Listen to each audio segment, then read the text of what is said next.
Hey, Hannibal here. A couple of months ago, I made a video about asking the question, is the gig economy a scam? DoorDash, Lyft, Grubhub, Uber Eats, and what have you. Is the business model a sham? Is it a scam?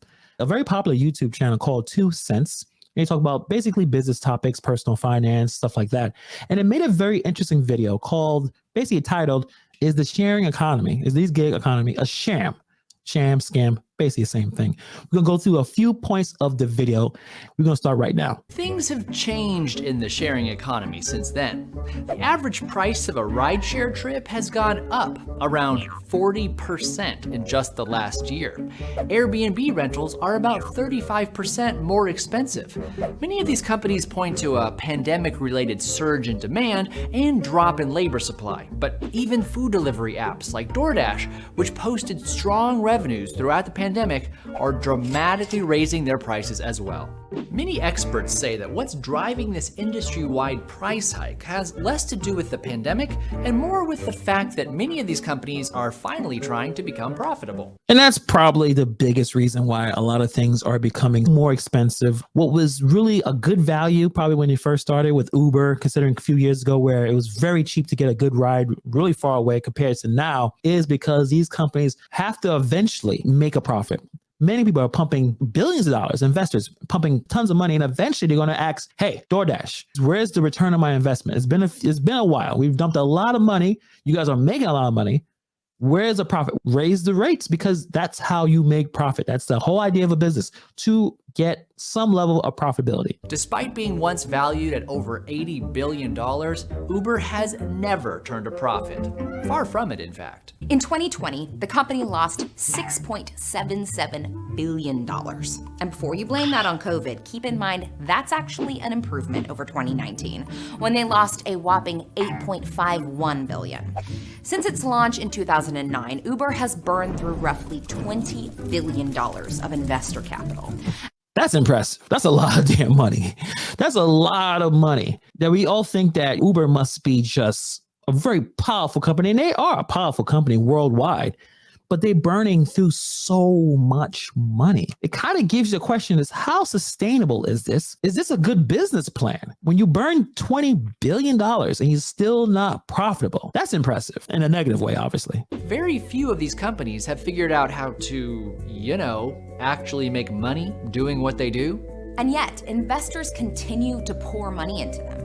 In fact, money-losing companies that went public in 2018 actually did better on the stock market than ones that made money. This doesn't make any sense. Isn't making profits the whole point of business? I guess so. I would assume it is, but apparently I don't understand what's going on. Are people investing in these companies that are not showing any level of profitability? They see the potential. They're just going to keep throwing money in this pit. What makes the tech sector unusual is the staggering amount of loss investors are willing to tolerate. Amazon has a lot to do with that. Despite years of losing money and years more of barely breaking even, the company was valued higher than firms with far bigger profits. It's all about market dominance. The idea is to spend gobs of money to expand aggressively without worrying about profitability, so that one day you'll be the biggest player in the industry. Insiders call this blitz scaling, and it's pretty popular on Wall Street these days. But 10 years and billions of dollars later, most of these tech companies haven't made any tangible progress towards profitability. And it's not clear how much longer investors' patience will last. Everyone is trying to be the next Amazon. Amazon is what all these other companies are striving to be. Amazon has a powerful market dominance. So Uber would love to be the only car sharing company in the world, or same as Lyft. And in the food industry, DoorDash would love to be the only game in town. This idea of just spending so much money to cover the entire marketplace is how you eventually start making money when you're the only player in town. You can talk about DoorDash, for instance, and you can talk about these companies, why they have such terrible customer service, why they have such terrible experiences for the merchants, the people who run, why it's such a terrible experience for the people who work, the gig drivers. It's because they're so focused on growth, they're not really thinking about too much of anything else. And you can see that by some of these companies and how they do things and how there's so many issues with these companies. They're not worried about us. They're worried about trying to dominate the market. Some economists think that the real problem is that many of these companies never had a viable business plan to begin with. Transportation economist Hubert Horan says that far from revolutionizing the future of transportation, Uber has not solved any of the industry's long-standing structural problems. How were they ever able to offer such low prices? Because their investors were essentially subsidizing them.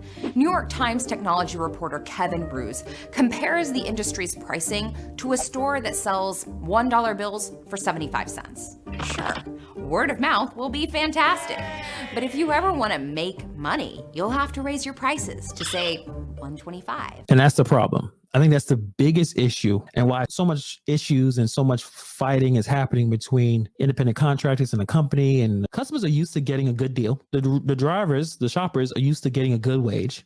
And now the rug has been pulled underneath them because eventually the company has to, okay, we got to start making money. They never told them that in the beginning. They said, hey, take the 50% off for your next ride. Take the 50% off for your next meal. Hey, drivers, you're going to make so much money. People are making money hand over fist. It's because investors subsidize your wages.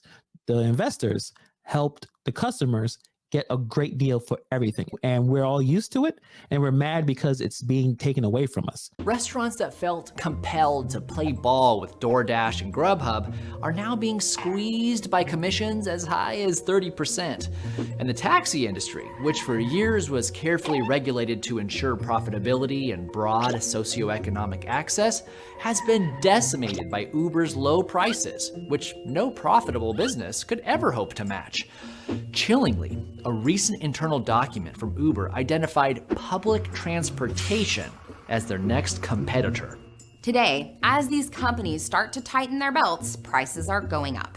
And maybe that's a good thing. Maybe a ride from the airport should never have cost $5 in the first place.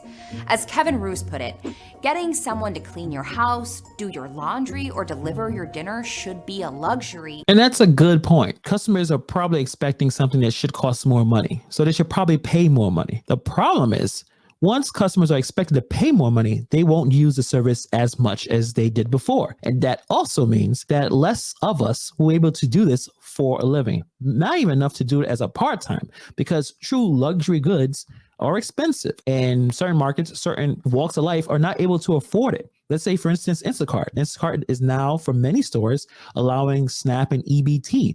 If you want to put a true value on a personal shopper going to buy groceries and bring it to you, it probably should be more expensive for them. They shouldn't be able to afford it because they're on EBT, they're on SNAP for many, for different types of reasons. And that is the biggest problem. Most people should not be using it. Yet, if we all want to be able to use this service, you're going to have to find a way for everyone to use it. But most people are not tipping. They're not tipping. And then also the companies are not willing to give out a decent wage. So where does that leave us? We should be wary about what these companies are trying to accomplish, because the end game of blitz scaling sounds less like modern innovation and more like old-fashioned monopoly. And the only point of having a monopoly is to be able to squeeze your workers and customers. Tell me what you guys think about this video. As we use these companies every day, we go out and we do these things. The reason why I wanted to put this video out there, because I wanted everyone to kind of have an idea of the future of the gig economy. These companies are going to be around for a long time. I would not say this whole thing is going to crash tomorrow. I wouldn't say that, because that's ridiculous. Problem is, how valuable is it going to be for us to continue to do it if things continue to go in the direction they're going? Can it be a full-time thing anymore? Can it even be a part-time thing? And as these companies become more competitive, try to cover more market share without fixing the problems that they're setting, where does that leave us gig workers? That's something that you guys should think about. That's something I'm thinking about as well. But put in the comments below what you guys think about the video. I'm going to put the link to the entire video in the description box below. And I'll see you guys in the next video.